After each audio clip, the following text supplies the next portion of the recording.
الحقوني، كأني عم بشرح شرحات شاورما.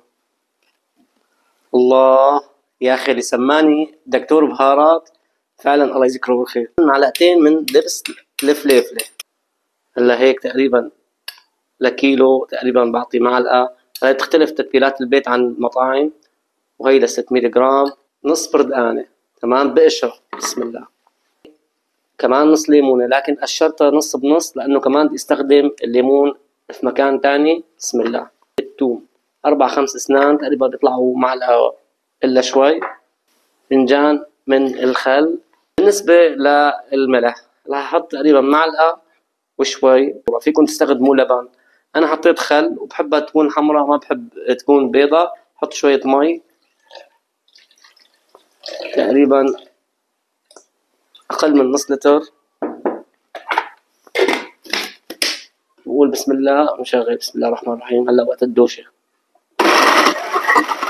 بالنسبة لهدول الصدرين، شوكة بدي اغرزهم هيك حتى التتبيلة تفوت لقلبهم لما نتبل، وبننقع الدجاج حوالي ربع ساعة بهذا النقع. هلا طبعا أنا صفيت الدجاج وهلا بنزل بالتتبيلة. بسم الله الرحمن الرحيم. لما قلبت التتبيلة هلا بحط الزيت حتى ما يشكل لي طبقة عازلة من البداية. هلا هيك بعد 8 ساعات صفيتهم وجاهزين. شوية زيت. بسم الله الرحمن الرحيم. وبخلي الزيت يسخن تماما. بسم الله.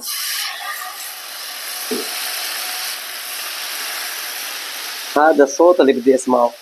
وهلا هيك جاهزين، هنحطهم على جنب. بسم الله الرحمن الرحيم. بالميل، السكينة بالميل هيك، شايفين؟ باخدها بالميل. بسم الله. كأني عم بشرح شرحات شاورما.